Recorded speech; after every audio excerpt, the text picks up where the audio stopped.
Sports with Rico. Today's show, we are doing an NBA Finals preview of the Dallas Mavericks and the Boston Celtics.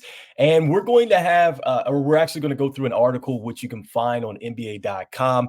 And it's just throwing out some points, guys, that we should take a look at as we go ahead and get ready for game one of this series, guys. So make sure that you hit that like and subscribe button so you can stay up to date with the latest news and happenings around this particular podcast. All right, guys. So let's go ahead and jump into it here. So just to start off, you're going to see that the Celtics have really taken it to the Dallas Mavericks in the season. If you look here at the bottom, 119 to 110.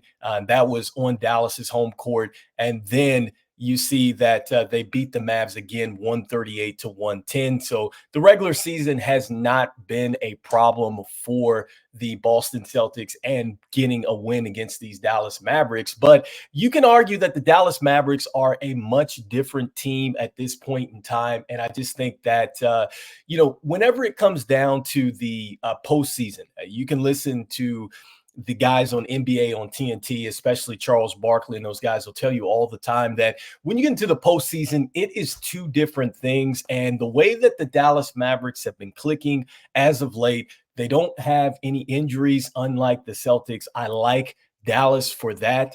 I like them to possibly go out here and have another upset in the NBA Finals, as mentioned here, like they did in 2011. There's a list of when the games start, starting here on June 6th. You're going to see the Mavs versus the Celtics. But the top storyline to start off with is the battle of the backcourts. And I talked about this a little bit in the last show. I didn't talk about Derek White as much, but between Drew Holiday and Derek White, all defensive second team, guys, I think that this is going to be an absolute key for the series, especially if you are a Boston Celtics fan, because I think for the Celtics to win this series, they literally are going to have Drew Holiday be basically a piece of Luka Doncic's jersey, and you're also going to need Kyrie to also feel Derek White on the defensive end as well. They're literally going to have to be right there the whole time, stay attached, get over the screens, fight over those combo dribbles and probing that they're going to relentlessly face in this one. So that is going to be the key, I think, for the Celtics, is finding ways to slow them down. And with Luka, with Kyrie, I know Kyrie is not the biggest guard in the world, but Luka, on the other hand, is. And I think that that's where you're going to have to probably try to find multiple bodies to throw at him. And I just think that that is going to be a key to the series at this point. And one of the key aspects that they talk about is that even though Kyrie and Luka scored the points, the Celtics as a whole outscored the rest of the other Dallas Mavericks, which tells you a little bit more as to what we were talking about in the last podcast, that the Celtics have the better team, but the Mavericks have gotten a lot better since these numbers and since these games where they did play in the regular season. So that's where you got to kind of take this with a grain of salt. I talked about this next with Porzingis. Okay, so Porzingis is a key to this series, guys. He's averaging 20 points, two block shots, a game, and he is a legit 7-footer. It's just, will he be able to make an appearance out here? And if he does make the appearance, how good is he going to be? Because he is going to be a guy that they're going to depend on, not only as a three-level scorer, but they're going to need him on the defensive end. I talked about a little bit with this with Al Horford being older, the amount of minutes that he's had to place on his body to get to this point. You have to ask yourself, is Al Horford going to be able to fight Derek Jones is going to be on the glass as well, but he's got to figure out a way to get Derek Lively off the glass. He's got to figure out a way to get Daniel Gafford off the glass as well. So this is going to be tough. And I think that if they don't have Porzingis out there, it certainly is in favor, I think, of the Mavs. Another thing to look at is going to be the threes. All right. So the Celtics enjoy shooting 3-pointers. They're one of the best in the league at shooting threes. Dallas, not so much. I mean, they've come on as of late, but The Celtics really, I think they live and die by that 3-point shot for the most part. I mean, they're not a team that's going to operate a lot in the post, and this is where Porzingis comes into mind for the Celtics fans and for that team. They really depend on him a lot to go inside and score some buckets down there and put some pressure on the defense. Otherwise, the offense looks even more 3-point heavy and reliant when Al Horford's out there. So that is going to be a key to the series. Can the Celtics knock down 3-point shots?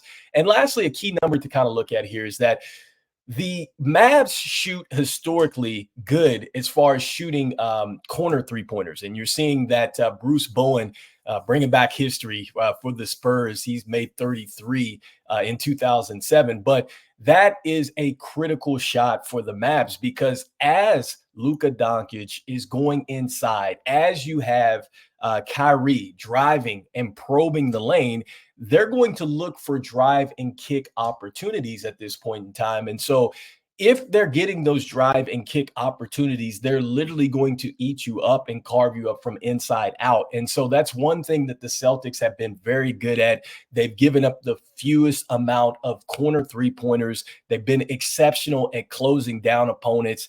And I think the last time the Mavs played them, it says here that they were 4 of 16 in their 2 head-to-head meetings, which is a good sign, I think, for the Celtics defensively. So, look, in this particular article, he's got the Celtics winning this in 6.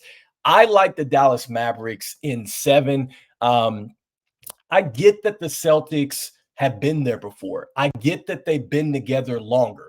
I get that the coach has been there longer. There's better continuity here, and there has to be a sense of urgency for this group to win this. But I just feel like it is upset alert with the Dallas Mavericks. I just love the way that Luka has come in. He's been professional about this thing, and he's really locked in on the defensive end, and so has Kyrie. Those guys have locked in on the defensive end, and I mean, I think that has been the really the biggest difference, I think, in the Mavs is that they are shutting people down, and I think that between Kyrie, between Luka, they're able to take chances on the defensive end, and they have guys like Gafford, and they have guys like Lively, they have guys like PJ Washington and Derrick Jones Jr., who have been absolutely outstanding with their rotations and the physicality and bringing that to this Mavs defensive unit. They've been a lot better, and I think that they are going to now give Boston a challenge. Okay. I think that this is for sure going 7. I don't think anybody is going to sweep this series.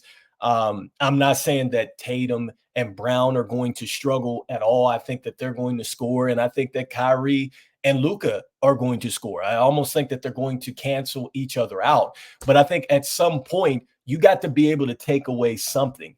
And I think I'm not sure that I believe the Celtics are going to be able to take away a lot of the easy plays that the Mavs are going to be able to get. Remember, if you're shooting that jump shot, it's terrific if it's going down, especially if you're shooting the 3 well. But at some point, when the game slows down, when you have to get into half court sets, you have to go to the pick and roll. I feel like that's where the Dallas Mavericks will flourish in this series because they're going to be able to get a lot of rim runs. They're going to get a lot of lobs. They're going to get a lot of easy 2-point plays that the Celtics may have to work to get.